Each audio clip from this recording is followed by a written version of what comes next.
Medan, Sumatera Utara. Kota terbesar ketiga di Indonesia ini memiliki luas kota 265 km persegi. Kota ini menjadi pusat pertumbuhan ekonomi di Provinsi Sumatera Utara. Kebutuhan ekonomi, sosial, pendidikan saling berlomba setiap harinya. Penduduk Kota Medan tahun 2024 berjumlah 2,5 juta jiwa. Data Badan Pusat Statistika Kota Medan mengungkapkan, pekerjaan masyarakat Kota Medan didominasi pegawai swasta dan pedagang. Dengan persentase pegawai swasta sebanyak 59.000 orang atau 49,97%. Kemudian pedagang sebanyak 47.000 orang atau 39,98%. Fakta ini mengungkapkan berapa banyak jumlah kendaraan yang dibutuhkan masyarakat Kota Medan untuk memenuhi kebutuhan hidup primernya. Inilah suasana jalanan Kota Medan saat ini. Ribuan kendaraan pribadi roda 2 dan 4 melaju berdesakan dengan transportasi umum yang kuantitasnya masih belum mampu memenuhi kebutuhan publik. Badan Pusat Statistik Provinsi Sumatera Utara tahun 2020 mengungkapkan, terdapat sekitar 330.000 kendaraan pribadi roda 2 dan 42.000 kendaraan pribadi roda 4 yang beredar, memenuhi jalan-jalan di Kota Medan. Kendaraan ini menghasilkan besaran emisi karbon yang berbeda-beda. Layaknya sebuah mobil menghasilkan 192 gram emisi karbon dan motor menghasilkan 103 gram emisi karbon. Bayangkan berapa jumlah emisi gas yang berputar di udara Kota Medan dengan jumlah kendaraan bermotor pribadi sebanyak 374.000 setiap hari. Transportasi massal menjadi salah satu solusi untuk memangkas emisi karbon. Saat ini terdapat 72 unit bus Metro Daily yang beroperasi menampung penumpang di sekitar Kota Medan. Satu bus Metro Daily dapat menampung sekitar 80 penumpang. Mutia Fadilah, pengamat jalan dan transportasi dari Himpunan Pengembang Jalan Indonesia, mengungkapkan permasalahan transportasi massal harus dilihat secara menyeluruh. Faktornya kan banyak ya kemacetan itu. Selain jumlah kendaraan yang bertambah, juga disiplin dari para pengguna jalan. Ditambah gangguan samping. Gangguan samping itu adanya parkir atau orang jualan atau pasar dan lain-lain. Atau pada jam-jam sibuk anak pulang sekolah atau orang keluar kantor bersamaan gitu. Memang kondisi ini harus dilihat secara menyeluruh ya. Kalau moda transportasi yang banyak itu adalah sepeda motor, sudah pasti. Kalau angkot atau sudako udah hampir hilang ya. Terus bertambahnya transportasi pribadi, kurangnya kuantitas angkutan umum, kesadaran masyarakat dalam disiplin berlalu lintas, serta kemauan menggunakan moda transportasi massal berpengaruh besar terhadap kualitas udara di Kota Medan. Menurut laman IQR Indonesia, indeks kualitas udara yang baik ada di angka 0 hingga 50 dengan status warna hijau. Saat ini, indeks kualitas udara di Kota Medan berada di kategori sedang, yaitu angka 50 hingga 100 dengan status warna kuning. Jika angka mencapai 100 hingga 150, maka sudah termasuk kategori buruk dengan status warna merah. Saya telah terhubung dengan Ira Suryati, dosen yang telah mengajar sejak tahun 2014 di jurusan Teknik Lingkungan Universitas Sumatera Utara. Melalui percakapan daring ini, saya ingin mengetahui penyebab serta dampak dari kualitas udara yang buruk. Kalau kita berbicara polusi udara di perkotaan, itu hampir rata-rata semua kota besar di Indonesia itu rata-rata sumber pencemar terbanyaknya itu adalah dari sektor transportasi. Nah, kita ketahui kalau ibaratnya di Indonesia itu penjualan kendaraan itu kan semakin lama semakin meningkat. Mungkin sejalan dengan pertumbuhan penduduk ya, dan ketergantungan juga masyarakat untuk menggunakan kendaraan pribadi. Seberapa besar sih Bu polusi kendaraan memengaruhi kualitas udara Bu? kalau kita berbicara transportasi perkotaan adalah transportasi darat, itu cukup menyumbang besar ya. Kalau kita mengambil di kota Jakarta itu hampir 30% sumber pencemar udara di kota Jakarta itu adalah dari sektor transportasi. Nah, kalau untuk di kota Medan sendiri, kebetulan kami melakukan penelitian di tahun 2016. Memang sektor transportasi yang paling banyak, hampir sama dengan kota Jakarta, 30-40% itu sektor transportasi, selain sektor industri ya. Nah Bu, kalau kualitas udara yang buruk itu nantinya akan menyebabkan apa Bu? Baru-baru ini ya, penelitian juga menyatakan bahwa polusi udara itu juga menyebabkan banyak anak-anak yang mengalami stunting ya, pertumbuhannya tidak normal. Jadi kalau kita berbicara stunting kan kita kaitkan dengan status gizi ya, ternyata ada penelitian yang sudah dilaksanakan, ternyata stunting juga dipengaruhi oleh kualitas udara yang buruk gitu. Jadi dampaknya juga sangat, itu ada dampak jangka pendek, jangka panjang bahkan bisa menyebabkan kanker ya, kanker paru dan sebagainya. Polusi udara, kemacetan lalu lintas, minimnya transportasi umum, dan efek dominonya menjadi permasalahan yang belum terselesaikan di Kota Medan. Namun sejak 4 Januari 2024, pemerintah Kota Medan meluncurkan 4 unit bus listrik. Terobosan ini menjadi upaya pemerintah meningkatkan kuantitas transportasi umum yang tidak menghasilkan emisi karbon sehingga dapat mengurangi polusi udara.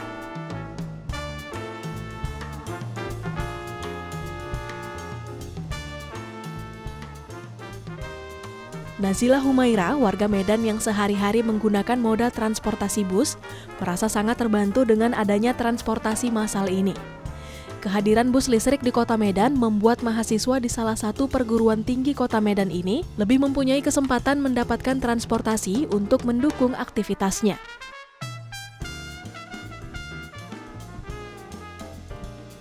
Jadi kan bus listrik ini kan yang baru-baru launching, jadi sangat membantu sekali ya Kak, apalagi aku mahasiswa gitu. Dan untuk beberapa bulan ini lagi gak ada pembayaran gitu Kak, jadi sangat membantu lah, hemat gitu kan Kak. Mungkin armadanya lebih ditambah lagi ya Kak, agar lebih banyak dan semua orang di Medan ini bisa menggunakan bus listrik. Dan haltenya itu lebih dispesifikkan gitu Kak, ada di mana gitu peletakannya agar mudah masyarakat untuk berhenti dan menunggu di situ. Pertama ya Kak, menunggunya itu nggak terlalu lama dan nyaman gitu selama ada di bus listrik. Bus listrik itu kan ada tempat duduknya, ber-AC juga, ditambah lagi kalau bagi aku mahasiswa sangat hemat ya Kak. Untuk sementara ini kita programkan itu gratis sampai 6 bulan ke depan, sampai bulan 6 akhir. Tetapi itu pun masih untuk sementara, mana tahu nanti kita akan coba juga mencari terus ya, kalau bisa pula gratis bertambah lagi ya alhamdulillah gitu. Tidak ada lagi mungkin kata-kata peresmian atau yang lain ya. Hari ini alhamdulillah dari 23 hari ini 23 hari kita laksanakan pelayanan di satu koridor yang menggunakan bus listrik itu, penumpang kita yang beroperasi baru 4 bus ya hari ini, itu sudah mencapai 18.483. Itu yang berangkat dari JCT, belum lagi kita hitung yang berangkat di halte-halte dan pulangnya ini. Jadi kita melihat hari ini memang peminat masyarakat itu terhadap penggunaan bus, karena memang bukan hanya karena teknologi mesinnya yang listrik, saya pikir mungkin tadi Mbak Ega ya, Ega sudah mencoba naik, juga fasilitas di dalam kan cukup mewah ya, cukup mewah sehingga bisa memberikan kenyamanan buat penumpang. Harapan kita ke depan aktivitas masyarakat di Kota Medan ini seluruhnya itu sedapat mungkin menggunakan angkutan umumnya. Jadi kita selalu membuat angkutan ini yang lebih menarik sehingga betul-betul masyarakat tertarik. Jadi kita punya program bagaimana ini menarik, kita harus punya program juga bagaimana bisa mendorong masyarakat itu secara rame-rame untuk menggunakan angkutan umum. Nah, salah satu awalnya itu memang itulah salah satu program BTS kita, ada Transmetro Daily, yang hari ini tentunya harus kita kembangkan baik dari sisi kuantitas maupun kualitas. Salah satu faktor yang mempengaruhi masyarakat gemar memakai transportasi umum adalah kenyamanan yang ditawarkan. Selain bermanfaat mengurangi polusi udara, desain bus listrik juga menarik. Fasilitas di dalam bus juga tersedia untuk masyarakat disabilitas dan lansia. Disediakan pula pendingin udara dan tombol stop di samping tempat duduk, memudahkan penumpang turun pada halte yang dituju. Selama perjalanan, penumpang juga dapat memandang jalanan kota Medan melalui kaca jendela bus yang besar dan bening.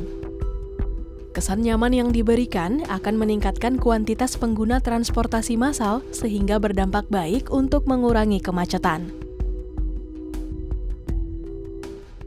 Solusi untuk transportasi umum ini kan biasanya orang melihat untuk mengurangi emisi gas buang. Memang kalau dibanding satu mobil, satu orang dengan naik bus itu bisa 85 orang, berarti bisa membantu. Pertama, ada feedernya, jelas di mana haltenya, dari arah rumahnya, ada segmen-segmennya itu ya. Senang ya, ada pilihan. Kalau dia dari bus yang berbahan bakar minyak diganti dengan listrik, itu satu kemajuan. 2017-2018 kami mencoba mensimulasi Mbak Ega, seandainya 30% jumlah penduduk Kota Medan beralih ke transportasi massal seperti BRT yang ada di Jakarta, itu kita bisa mereduksi CO itu 25% dan CO2 sampai 29%. Itu kan angka yang cukup signifikan ya, mengurangi emisi polutan ke udara. Kemudian juga itu kalau misalnya kita berbicara sektor transportasi, mungkin juga kita juga bisa misalnya salah satunya kendaraan-kendaraan yang dimiliki oleh dinas-dinas itu menggunakan kendaraan listrik. Ya, misalnya Pak Wali Kota pakai kendaraan listrik atau misalnya kepala-kepala dinas juga menggunakan kendaraan listrik. Jadi banyak hal sebenarnya selain tadi ya beralih transportasi yang lebih ramah lingkungan. Nah, termasuk juga mungkin saat ini adalah beralih ke transportasi yang berbasis listrik ya. Nah, itu juga termasuk salah satu yang bisa kita lakukan untuk mengurangi emisi dari sektor transportasi. Sangat apresiasi ya keinginan dari Pemko Medan untuk mengadakan bus listrik ini dan tentunya ini adalah memberikan dampak positif ya, penurunan mungkin akan ada penurunan walaupun belum signifikan ya, karena jumlahnya juga belum banyak. Jadi kalau kami perhitungkan sendiri, kalau kita mau mengurangi sampai 30% itu kita butuh lebih dari 20 armada mungkin ya. Tapi saat ini sudah langkah yang bagus sekali. Dampak positifnya ya Mbak, seperti misalnya kalau kita bekerja dalam kondisi tidak sehat ya, udaranya tidak sehat, tentu produktivitas kita akan berkurang, kinerja kita juga akan berkurang gitu. Dengan adanya udara yang sehat, mungkin anak-anak juga akan bisa tumbuh berkembang dengan baik ya.